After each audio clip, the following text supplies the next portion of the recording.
Okay, welcome once again, guys. So in our previous video, we looked at how to add images, how to use the div tag, and how to section our pages, and we ended off with the comment tag. Now, how can we, let's say, create some forms to accept input from the user? So this is what we'll be treating in this video. Now, we'll be talking about forms in this video. So forms are used to accept some input from the user. Now, this is what we should expect in this video. We have the form tag, so we explain the form tag. We look at some attributes for the form tag, then the tags present inside the form tag, so the tags that could be placed inside the form tag. Then we look at the most important attribute of the input tag. So the input tag is actually, let's say, the most popular tag you find when you are using form tag. Then how will you submit your form data, like as in the front end? So you submitting form data, so how can you, let's say, submit them? So you look at that. Okay, so the first thing we look at will be the form tag. Now, it is the tag used in accepting data from the user in HTML. So when I want to accept a specific data inside my HTML or inside my web page, I need to use form to do that. So it's used to accept data from the user in HTML. Then there are different elements used in the form tag. They include the input tag. So the input tag is actually used for accepting single line text input, so single line text input. Then you have the multi-line text input, which is where we use the text area. Then the button will be used for submitting data. Then we can also use the input for submitting data too, so we look at that. Then you have the select. So select is used to, let's say, select, uh, let's say add some option like the drop down select option. Then we have the label for labeling your input, your fields. So as in the tags you find, as in the input tag, then the text area. There are other tags including output. We have the opt group and the field set. Okay, so these are some elements we use in the form tag. Then for the attributes of the form tag, there are a lot of attributes or parameters for the form tag, which includes the action, which let's say specify where to send form data when form is submitted. So when I want to send a form, I want to send the data to another, let's say another link or another page. I actually use the action to do that for me. Then the autocomplete is used to complete your let's say field automatically, so you can set it to on or off. Then we also have the method request type for submitting the data. Okay, so it's just a request type for submitting data. So when I want to submit data, I can just use post or update. Okay, so we can actually do that when we understand APIs and so on, but I will take you guys through when we start the backend part. Now the name of the form is actually used to, let's say, determine the form we are actually working with. So when you add a name and you specify inside a particular button, then you are saying that okay, there's actually the form I'm dealing with. Then you have the no validate, which will ignore all validations when you, let's say, input something inside your entries. Okay, so that's the attribute. Now let's see how we can actually, let's say, create the form we are talking about. But to do that, we need to go to the next slide, which talks about application of the tags in present, or application of the tags present in the form tag. So I can go to VS Code. Okay, so last time this is what we did. I can just create a new file, which is called form dot save as so it's forms. Then I can save it as HTML. Okay, HTML. Now I have my file created, so I think it will be something like this. So you have the structure, then I will just remove the comments and all those stuffs. Okay, so to create a form is very simple. You just use the form tag to create the form. Okay, so I have my form, let's say, created. So I've created my form, so I need to close it instead of opening it again. So I have my form created. Now you need some element inside that form tag, and we specify that there are some attributes we use in the form tag, which include the action. So action is used to specify where you want to send the data. So let's say I want to send the data to add-in images.html. So it's another page inside my web page. Then I can also look at, let's say, method. Okay, so method will actually represent how your data is being sent. So maybe I'm sending it as a post request. Okay, if you don't understand this, I think you need to look at APIs. Okay, so method being equal to post. Then we can also specify, let me see. So I'll go my slide. Now we can specify, let me see. So we can specify autocomplete, then name and so on. So I can specify name here, no validate. Okay, so name being equal to, let's say, form1, then no validate and so on. Okay, so what can we use inside this form? We can use the input tag. So that's what we said first when we were talking about that some elements inside the form tag. So input tag here. Okay, so let's see how we can apply it. So I'll go to my VS Code. Now inside the form I just created, I'll just do input. Now this input tag actually specify or accept a particular parameter type. So to see that, you can go to the next slide and see. Okay, so there's actually a way of let's say describing some attributes you can get for the input tag. Now we can have the type attribute. So the type attribute accepts some values. So these are some values you can get for the type attribute for the input tag. So we have the button value for the type attribute. You have the checkbox and the radio button, let's say, for the type attribute of the input tag.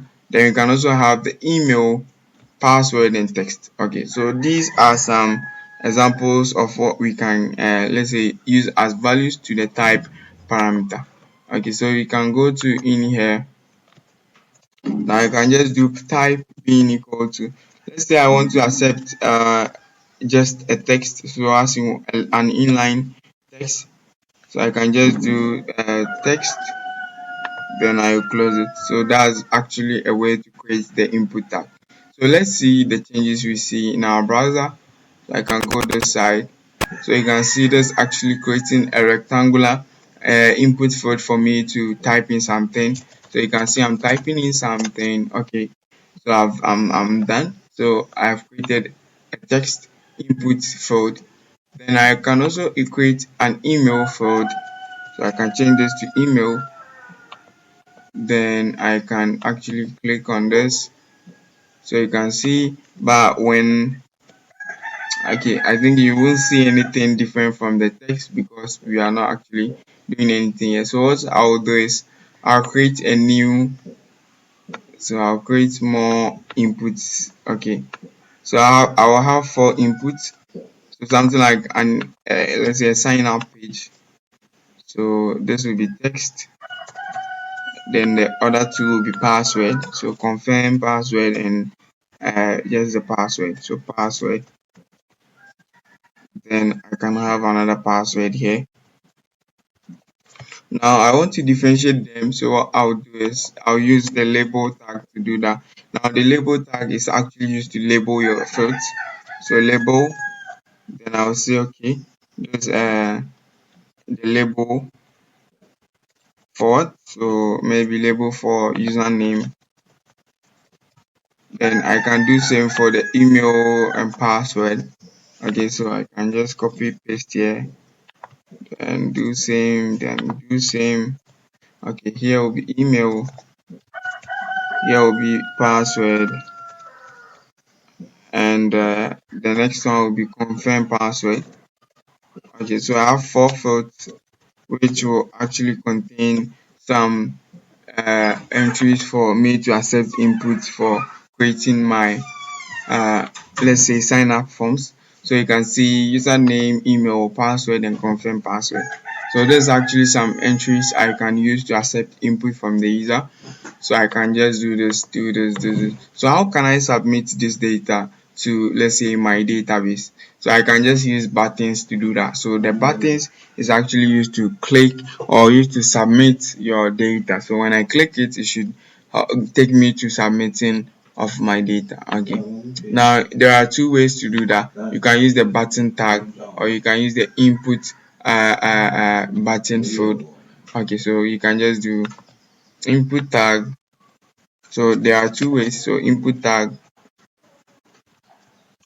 then you specify a type of button. So type of button. Okay, then I will close it. So I'll add a label here. Then this label will say, okay, now I won't add a label because it's just a button.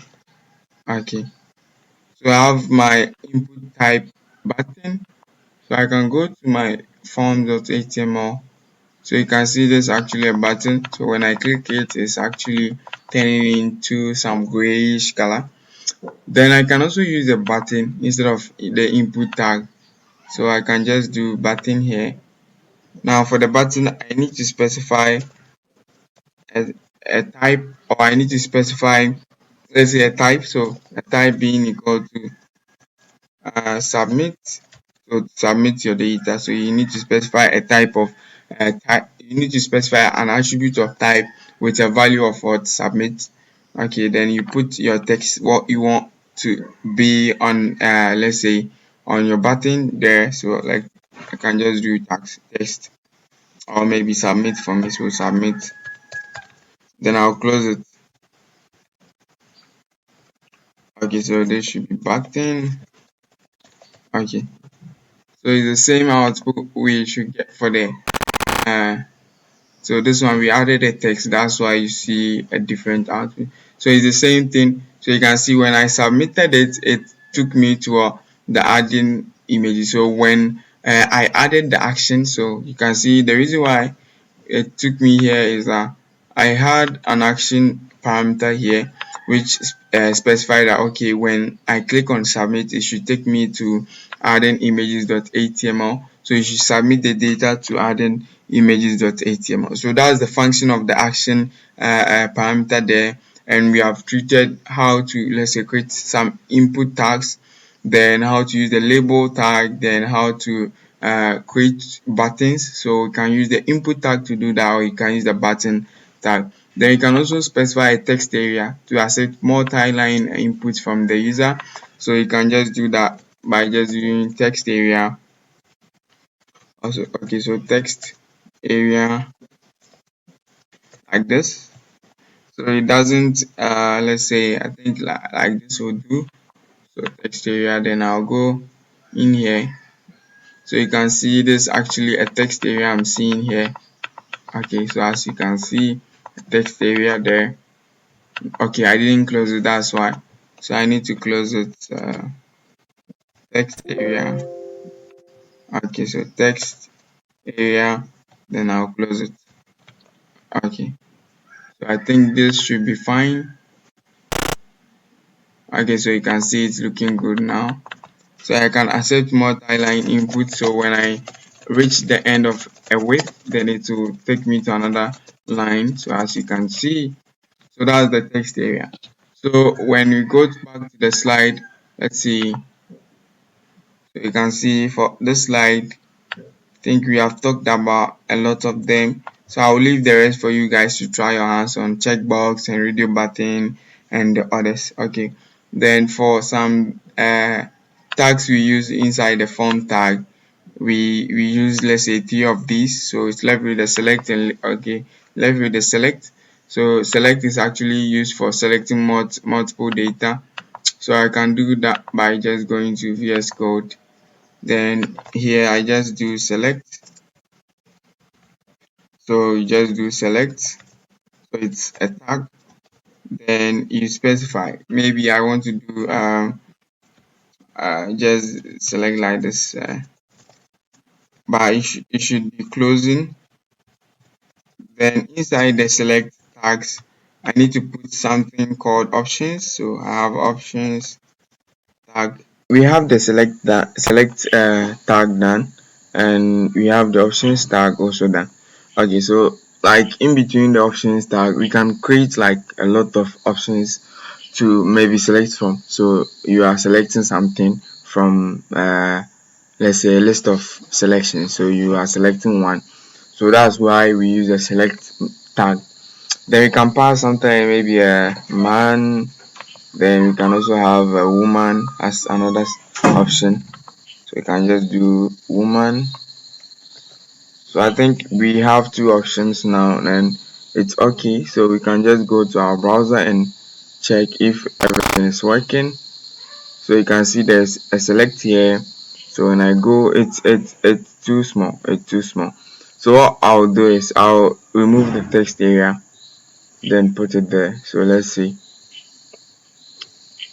Okay, I think it's too small. So I'll go here now. I'll remove the text here. So we have seen how the text area is. Okay, that's fine. Then I can just go think that okay, it's too small. So I think it's too small. But that's the idea. So that's the idea. I think if we have done CSS, we would have, let's say, open it a bit as in styling it. I think it's very too small. Like you won't see it. So that's the way. So now we have options like this. So then you can pass some values inside, but you won't get deep into the select right now. I think when we start with a project, you will see what we are talking about. Okay, so if you don't get it, just stay cool. Think you will get it as we move on. So that's what the select does. Okay, so it's simply like that. Then what can we do again? So what we can do again will be, let's see in the slide. Okay, so in the slide, I think for the tags we are done with it. So I'll skip all these. Then I think submitting data. I think we have done submitting data too. So when submitting the data, you use the input tag or the button tag to actually do that. So for the input, you pass in the button value. You pass in the button value to the type parameter. For the buttons, you just pass in submit value to the type. Uh, Submit value to the type parameter. Okay. So I think I have an assignment for you guys. So I want you guys to create a sign up form with fields: first name, last name, email, password, confirm password, submit. So this is more like what we have done earlier, but I think you need to actually, let's say, make it look nice a bit. So even though we haven't done some styling, but I think it will be cool. Then add a link to another page, login with fields, email, password, and submit button. Okay, so it's very simple. So I hope you guys will, let's say, be up for it. And if you are facing any problem, let me know with let's say in my discussion let's say panel here. So I think it's okay now, and that's what we mean by forms. And I think we'll get into details when we start with the project. Okay, so that will be that for lecture 8. Subscribe to my channel and like this video. Thank you for watching.